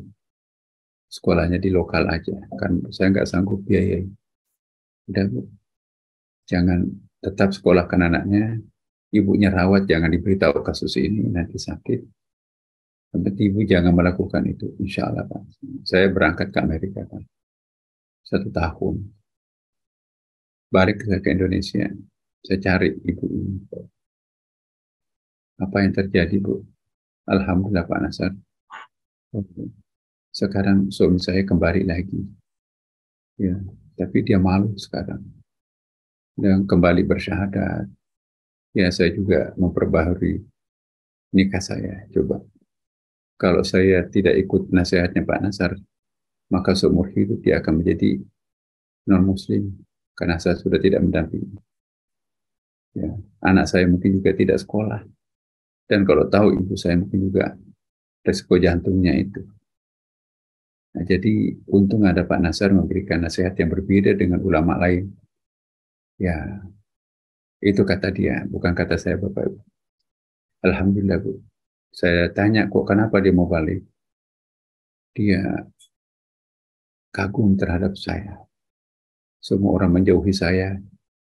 Sahabat-sahabatku kan dijauhi semua kan di perusahaan BUMN besar. Kecuali yang mendekati saya yang tidak pernah berubah adalah engkau istriku. Ya, seperti apapun juga kamu adalah suamiku. Ya, tapi ya kalau mau kembali seperti biasa kita harus kawin lagi. Setelah kamu Islam, udah bersyarat ulang, kemudian kawin lagi, memperbaiki perkawinan yang fasih. Anaknya sudah lanjut, sekarang sudah bagus semuanya pekerjaannya. Jadi itulah Bapak Ibu. Ada orang yang murtad itu bukan karena kognitifnya, tapi emosi, kecewa dan seterusnya. Nah, kalau pimpinan pondok yang murtad itu, ya mungkin ada apa ya? Ada sesuatu juga faktor pendorongnya, triggernya, subjektivitasnya apa kita nggak tahu kan. Nah, sama juga sebaliknya kan, ada pimpinan gereja yang sangat tersohor, bahkan bukan hanya dirinya yang masuk Islam, tetapi satu gerejanya pun juga ikut masuk Islam. Ada juga tuh Bapak. Nah, jadi ya hidayah tadi, yahdi may yasha, yudillu may yasha, yahdi may yasha. Allah menyesatkan siapa yang dikehendaki dan memberi petunjuk siapa yang dikehendaki. Ya, pimpinan gereja itu mungkin bagi kita yahdi may yasha. Pimpinan pondok itu murtad, itu yudillu may yasha. Itu maunya Allah seperti itu. Nah, kita juga nggak bisa marah-marah karena ada ayatnya kan. Inna kala tadi man abakta walakin Allah yahdi may yasha. Kalian tidak mungkin beri petunjuk apa yang kamu cintai, Allah yang beri petunjuk itu. Kita hanya menyampaikan apa kamu ikut atau tidak, itu urusan Allah. La ikraha fiddin, tidak ada paksaan dalam agama. Dan tetap sayangi mereka karena ada ayatnya walaqad karramna bani Adam. Allah memuliakan anak-anak cucu Adam, apapun agamanya Adam, anak cucu Adam itu. Tetap wajib hukumnya menghargainya sebagai manusia. Dia bukan binatang, tetap memperlakukannya sebagai anak-anak cucu Bani Adam. Saya kira gitu Pak. Baik, masih ada waktu Ustaz? Ya, terakhir ya. Oke, baik. Ustadz, ini ada pertanyaan dari Ibu Winan Tuning Tias, Ustadz. Pertanyaan beliau ini masih terkait dengan masalah sumpah jabatan tadi itu, Ustadz. Nah, apakah bisa kita mengkaitkan, Ustadz, bahwa sumpah jabatan yang dilakukan untuk pejabat-pejabat kita sekarang ini merefer kepada apa yang dilaksanakan pada masa Khulafaur Rasyidin dulu dengan bayat-bayat yang disampaikan kepada khalifah-khalifah itu, Ustadz. Nah, apakah hal ini agar menanamkan selain dari apa yang disampaikan oleh Ustadz tadi itu mengenai akar spiritualitasnya, dan juga Ustadz, kalau seandainya hal ini tidak diterapkan, apakah ada sanksi secara khusus Ustadz yang bisa dirasakan di dunia ataupun di akhirat nanti kepada mereka yang melanggar sumpah ini, Ustadz? Iya, Abrahamic religion itu Nasrani, Yahudi, Islam memang sangat kental dengan sumpah. Jadi yang melakukan sumpah jabatan itu bukan hanya Islam, tapi Kristen dan Yahudi. Ya. Dan jelas sumpah itu ada efek. Kalau kita mengikuti sumpah itu, ya tidak berani melakukan sesuatu, misalnya jeruk makan jeruk hindari, ya. Berarti kita konsisten terhadap sumpah, maka Allah pun juga akan berikan balasan. Tapi kalau kita melanggar sumpah, itu kan ada hukumannya. ada syariahnya itu ya kan. Kalau orang melanggar sumpah itu, kalau dulu itu memerdekakan budak, kalau nggak ada budak itu berarti harus memberikan tebusan. Ada rumusnya itu. Kalau melanggar sumpah itu harus istighfar kepada Allah karena pelanggaran sumpahnya itu. Pokoknya melanggar salah satu dosa besar itu melanggar sumpah, fitnah, berzina, membunuh. Itu. Jadi kalau ada di antara kita ini disumpah, jangan main-main dengan sumpahnya, ya. Maka itu harus takut kepada Allah. Yang disumpah itu kan hanya pejabat ya. Kalau pegawai-pegawai biasa memang tidak dikenal sebagai misalnya pengangkatan, ya saya nggak tahu yang disumpah dengan secara formal itu ada Quran di atas kepalanya itu adalah jabatan-jabatan tertentu seperti hakim, ya, pejabat eselon 1, eselon 2 dan 1 dan seterusnya, menteri-menteri itu semuanya harus disumpah memang. Nah kalau mereka melanggar sumpahnya, tergantung. Kalau melanggar sumpahnya itu karena terpaksa, itu mungkin ada keringanan atau mungkin pembebasan, ya. Atau karena memang dia pelanggarannya sadar betul wah ini adalah pelanggaran, dia harus istighfar dan harus menebus sebelum disiksa di neraka ya. Jadi melanggar sumpah itu dalam bahasa agama Islam itu berat itu hukumannya itu, dosa besar itu. Saya kira gitu Pak Sani. Masya Allah. Baik. Terima kasih Ustadz atas pencerahan yang disampaikan pada pagi hari ini. Kepada Bapak dan Ibu yang pertanyaannya belum sempat kami hantarkan, mohon maaf Bapak dan Ibu, mudah-mudahan insya Allah dapat disampaikan kembali agar kita bisa kemukakan pada hari Jumat yang akan datang. Nah baiklah Ustadz, sebelum kita mohon kesediaan Ustadz untuk menutup dengan doa pada hari ini, kembali kami akan mengundang Prof. Suryadi atas nama seluruh peserta menyampaikan sambutan atau boleh jadi ada komentarnya kepada Prof. Suryadi, kami persilakan. Terima kasih Pak Hasanuddin. Ya Prof. Prof. Nasaruddin yang kita hormati, kita muliakan bersama. Bapak Ibu sekalian, peserta ngaji bareng online yang setiap Jumat berlimpah-limpah 1.000 orang ya. Sekarang masih bertahan 800 yang di Zoom dan mungkin juga banyak yang di YouTube. Assalamualaikum warahmatullahi wabarakatuh. Waalaikumsalam warahmatullahi wabarakatuh. Terima kasih Prof. Nasar. Kita ketemu lagi di hari Jumat ini dan mendapatkan pencerahan yang luar biasa. Membahas 1-2 ayat di dalam Al-Quran saja sudah bisa dikaitkan dengan berbagai permasalahan besar yang menyangkut negara dimanapun berada ya, terutama negara kita ya. Saya sangat senang tadi dikaitkan tentang identitas bangsa kita ini nggak jelas, budaya bangsa kita ini nggak jelas. Dan benang yang sudah dirajut mulai dari masa Bung Karno, Pak Harto, kemudian tercerai-beraikan lagi seperti ayat 92 tadi menggambarkan. Dan memang kita sebenarnya landasan berpijak kita kan Pancasila, Pak Ustadz ya. Yang itu dicoba juga Pak Harto dulu ada pedoman penghayatan pengawalan Pancasila P4 ya, yang kemudian ganti rezim itu sama sekali dianggap tidak benar dan kemudian ditinggalkan sama sekali. Tetapi tidak ada penggantinya sampai sekarang. Sehingga pengamalan penghayatan Pancasila ya tidak jelas. Ya, dan yang pasti negara kita ya kalau kita anggap lebih mementingkan membangun konstruksi di mana-mana yang bahkan mau pindah ibu kota negara dan lain sebagainya. Tetapi masalah karakter atau akhlak bangsa ini menjadi agak terabaikan. Pak Jokowi di awalnya sudah menjelaskan perlunya revolusi mental. Tapi sampai sekarang juga nggak jelas revolusi mental yang dimaksud itu dalam bentuk apa dan caranya seperti apa. Ini yang masih mencari-cari Pak. Sampai sekarang saya melihat ya. Jadi saya sangat setuju. Memang Kementerian Pendidikan dan Kebudayaan itu stressingnya ke pendidikan.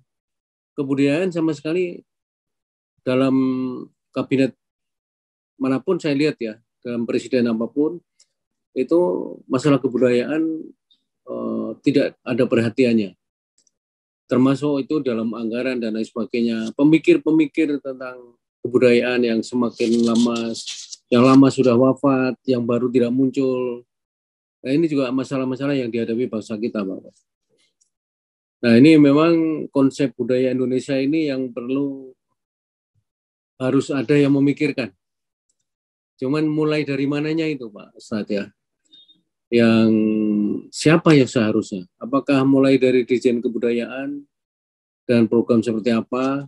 Karena dalam pemilihan Dirjen Kebudayaan juga tidak jelas kriterianya. Sehingga dan mungkin juga apa yang harus dilakukannya mungkin tidak jelas juga. Ini yang menyebabkan masalah besar kita. Dan terakhir saya kira masalah sumpah jabatan tadi Pak Ustadz. Jadi sekarang Pak Kristiono tidak menekankan tidak perlunya sumpah jabatan yang diingkari. Ya. Sumpah jabatan memang harus, dan saya setuju dengan pernyataan Pak Ustadz bahwa kita tidak mungkin mencapai 100% sekaligus. Tapi jangan sampai kita menolak yang kita dapat dari 10, kita dapat 3, itu kita terima dulu. Sampai lama kemudian kita tingkatkan lebih baik lagi. Itu saya kira sesuatu yang sangat bagus Pak Ustadz ya. Tetapi yang kita amati sekarang adalah sumpah itu kemudian maknanya jadi semakin tidak jelas. Orang yang bersumpah itu tidak merasa bahwa sumpah itu harus dipertanggungjawabkan dalam bentuk dia tidak melanggar apa yang telah disumpahkan. Ini yang menjadi permasalahan kita ya. Sehingga sumpah jabatan itu seolah-olah hanya formalitas. Tidak dihayati sepenuh hati untuk dilaksanakan dengan sebaik-baiknya. Tapi apapun jawaban dari pertanyaan yang disampaikan beberapa rekan, Pak Kristiono, Pak Kunto, Ibu Winantun Neng Tias, dan lain sebagainya tadi telah dijawab dengan sangat lugas dan bagus sekali. Dan saya kira memang tentu tidak seluruh jamaah yang hampir 1.000 ini sepaham dengan apa yang diuraikan oleh Pak Ustadz ya. Tetapi memang itulah yang perlunya seorang Ustadz yang dengan tegas menyampaikan pandangannya, disertai dengan cara-cara yang sangat menyejukkan. Itu yang kehebatan dari Prof. Nasaruddin seperti itu. Dan saya kira kita semua sangat menerimanya dengan sangat baik. Dan tentu kita selalu menunggu hari Jumat berikutnya bisa hadir kembali. Semoga Pak Ustadz Prof. Nasaruddin selalu dalam lindungan Allah SWT, diberikan kesehatan dan umur panjang, sehingga kita bisa bertemu terus setiap Jumat di acara ngaji bareng online ini. Terima kasih Pak Zainuddin atas komunikasi yang intens dengan Prof. Nasaruddin, sehingga beliau tiap Jumat berkenan untuk selalu memberikan tausiahnya. Alhamdulillah. Terima kasih Bapak sekalian. Assalamualaikum warahmatullahi wabarakatuh. Waalaikumsalam warahmatullahi wabarakatuh. Terima kasih Prof. Suryadi atas sambutannya dan juga komentarnya. Mungkin dari apa yang disampaikan oleh Prof. Suryadi dapat juga dikomentari oleh guru kita Prof. Nasaruddin Umar, sekaligus nanti disatukan dengan doa ya Ustadz ya. Nah Ustadz, pada hari ini mohon juga kita berdoa bersama Ustadz bahwa beberapa sahabat kita, Ibu Miranti Abidin telah terkonfirmasi COVID sejak kemarin Ustadz. Mohon doanya semoga disembuhkan, dan juga untuk Bapak Gun Sukirman, beliau adalah dosen daripada Ananda Fikri. Tadi beliau menyampaikan pesan bahwa telah terkonfirmasi COVID juga, dan juga untuk keluarga Ibu Ike dan suami beliau, dua-duanya dalam keadaan sakit Ustadz sudah sebegitu lamanya, Bapak Beni dan istri Ibu Ike, dan kemudian untuk Bapak Yasmil Anwar juga masih di opname, dan juga kepada Pak Rudi semoga segera Allah sehat dan sembuhkan kembali, dan begitupun Pak Ahmad Syarif Puradimaja, mertua tercinta dari Pak Ridwan Kamil, dan beliau selalu hadir di forum ini juga dalam keadaan sakit sekarang ini. Semoga melalui doa-doa pada hari ini Allah sehatkan, Allah sembuhkan dari sakitnya. Dan kepada Ustadz kami persilakan Ustadz. Baik, terima kasih Pak. Komentarnya Pak Prof juga jadi bagus ya. Saya kira kita semuanya sama ya, tidak ada lain kecuali kita ingin sekali bangsa Indonesia ini kebanggaan kita di masa depan, termasuk anak cucu kita juga ya, dan tetap menjadi bangsa yang religius, dengan populasi umat Islam yang terbesar, jangan ada semacam degradasi, pelunturan. Ya, semoga bangsa kita itu semakin jaya competitiveness-nya dengan negara-negara lain. Itu tidak lain harapan kita kecuali itu ya. Kita tidak melakukan kritikan ini menunjukkan kepada pemimpin, tidak, kita juga tahu apa yang diperjuangkan oleh pemerintah kita sudah banyak dihasilkan. Tidak bisa diingkari ya. Jadi pemimpin G20 itu tidak gampang.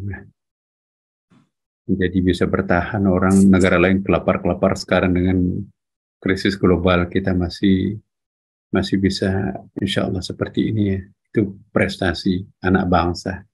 Kita semua bukan hanya pemerintah, tapi termasuk doa-doanya para ulama. Kita juga semuanya ada andil di situ ya. Tapi ke depan tentu kita ingin lebih baik. Karena itu pengajian seperti ini sangat penting sebagai wadah kritikal untuk mengevaluasi peta mapping perjalanan kita, anak bangsa kita ke depan. Semoga bahasa agama ini ikut juga memberikan andil untuk memperbaiki bangsa kita ke depan. Ya. Saya baru pulang tadi malam dari Bali ya, mengikuti R20 ya. Jadi ada kesadaran kolektif sekarang ini bahwa agama juga diperlukan dalam rangka menyelesaikan persoalan-persoalan global dunia. Ini membuktikan bahwa sekularisme itu sudah tidak lagi tunggal di dalam menyelesaikan persoalan dunia, tapi sudah menengok bahasa-bahasa Tuhan, bahasa agama, melibatkan para ulama, tokoh-tokoh agama untuk ikut serta merawat bumi yang sedang sakit ini. Itu artinya apa ya? Mudah-mudahan ke depan kita akan bertambah baik ya, dengan dilibatkannya kembali bahasa agama ini menjadi sebagai suatu bahasa yang sangat diperlukan untuk memperbaiki kondisi bumi dan masyarakat kita masa depan. Al-Fatihah. A'udzubillahi minasyaitonirrajim. Bismillahirrahmanirrahim. Alhamdulillahirabbil alamin arrahmanir rahim maliki yaumiddin. Iyyaka na'budu wa iyyaka nasta'in ihdinas siratal mustaqim. Siratal ladzina an'amta 'alaihim ghairil maghdubi 'alaihim waladdallin. Ya Allah, ya Tuhan kami, saksikanlah ini kami semuanya para hamba-Mu bersimpu di hadapan-Mu di dalam Zooming dan di dalam YouTube ini. Tiada lain harapan kami semuanya kecuali memohon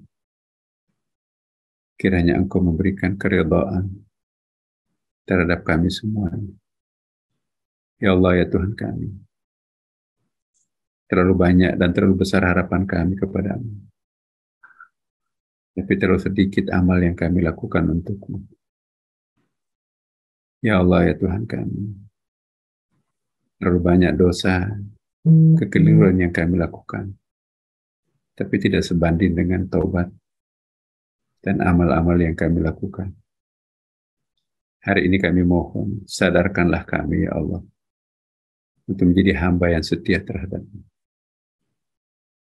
Berikanlah kekuatan untuk meninggalkan seluruh dosa-dosa langganan yang kami sulit untuk meninggalkan.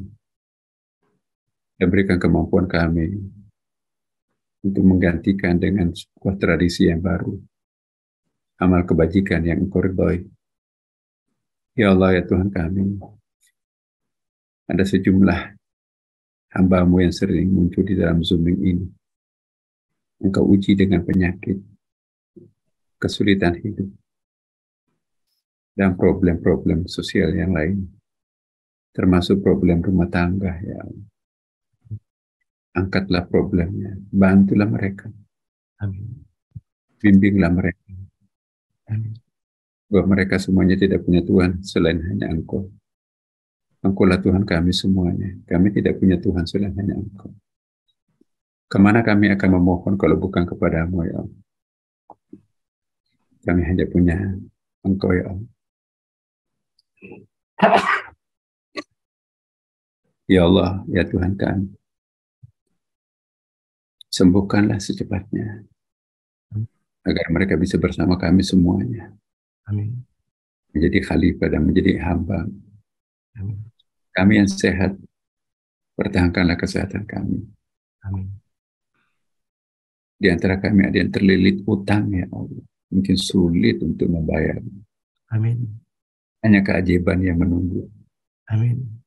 Kami tunggu keajaiban-Mu, ya Allah. Bantulah mereka. Amin. Ada di antara keluarga kami, per hari ini juga belum ketemu jodohnya yang baik, ya Allah. Amin. Bantulah mereka untuk Amin. menemukan jodoh yang setia terhadap-Mu. Amin. Di antara kami juga ada yang rumah tangganya benar-benar krisis, ya Allah. Amin. Utuhkan kembali rumah tangga mereka seperti Amin. sedia kala. Amin. Bimbinglah jiwa-jiwa mereka yang bermasalah. Amin. Ya Allah, ya Tuhan kami, banyak yang sahabat saudara yang sekian lama bersama kami, tapi Engkau memanggil duluan. Terimalah di sisi-Mu sebagai para syuhada. Terimalah di sisi-Mu sebagai orang yang saleh. Gabungkanlah mereka dengan para muttaqin yang lain. Amin. Ya Allah, kami semuanya mohon kepada-Mu, jemputlah kami pada saatnya dengan husnul khatimah. Amin. Ya Allah, ya Tuhan kami, pada akhirnya kami serahkan diri ini sepenuhnya kepada anak kami, cucu kami, orang tua kami. Genggamlah kami. Jangan pernah Kau lepaskan kami lagi. Sungguh nikmat hidup di dalam genggaman-Mu, ya Allah. Sungguh damai hati ini, dekat dengan. Karena itu jangan Engkau melepaskan kami lagi menjadi hamba yang liar seperti dahulu kami. Kami benar-benar menikmati suasana kebatinan seperti ini, ya Allah. Karena itu, ya Allah, ya Tuhan kami, langgengkanlah kebahagiaan, kedamaian Amin. yang Engkau anugerahkan kepada kami semuanya. Rabbana atina fid dunya hasanah fil akhirati hasanah wa qina adzabannar.